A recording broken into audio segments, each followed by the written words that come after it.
आपण पाहत आहात BV महाराष्ट्र न्यूज, खबरबात महाराष्ट्राची।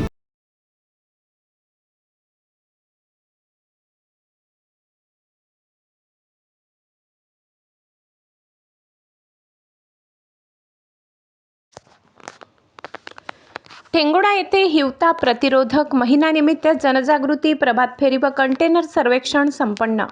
आगामी पावसाळ्याच्या पार्श्वभूमीवर डासांची उत्पत्ती रोखण्यासाठी आणि कीटकजन्य आजारांचा प्रादुर्भाव टाळण्यासाठी ठेंगोडा येथे हिवताप प्रतिरोधक महिना अभियान मोठ्या उत्साहात साजरा करण्यात आला।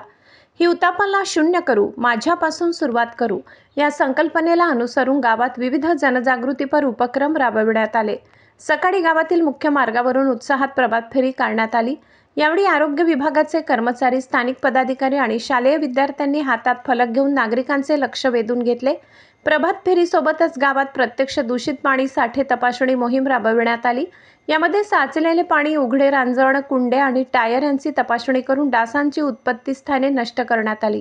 पावसाळा सुरू होण्यापूर्वीच नागरिकांना मलेरिया, डेंग्यू, चिकनगुनिया आणि झिका यासारख्या धोकादायक कीटकजन्य आजारांबद्दल सविस्तर माहिती देण्यात आली। डासांची पैदास कशी रोखावी, घर आणि परिसर कसा कोरडा ठेवावा याबाबत आरोग्य पथकाकडून थेट संवाद साधून मार्गदर्शन करण्यात आले। या मोहिमेचा एक भाग म्हणून स्थानिक हायस्कूलमध्ये विशेष कार्यक्रमाचे आयोजन करण्यात आले होते। विद्यार्थ्यांना डेंग्यू आणि चिकनगुनिया आजारांची लक्षणे, त्यांचे गांभीर्य आणि प्रतिबंधात्मक उपायांची माहिती अत्यंत सोप्या भाषेत देण्यात आली। विद्यार्थ्यांनी आपल्या घरात व परिसरात कोरडा दिवस पाळण्याबाबत पुढाकार घ्यावा असे आवाहन यावेळी करण्यात आले। डासांची उत्पत्ती स्थाने नष्ट करू, हिवताप, डेंग्यूला दूर करू। पावसाळ्यात कोणत्याही आजाराचा उद्रेक होऊ नये यासाठी प्रत्येकाने वैयक्तिक आणि सार्वजनिक स्वच्छतेची काळजी घेणे गरजेचे आहे, असे आवाहन ठेंगोडा उपकेंद्र डॉक्टर भरत जाधव यांनी केले। BV न्यूज महाराष्ट्रासाठी विभागीय संपादक राजेंद्र वानले।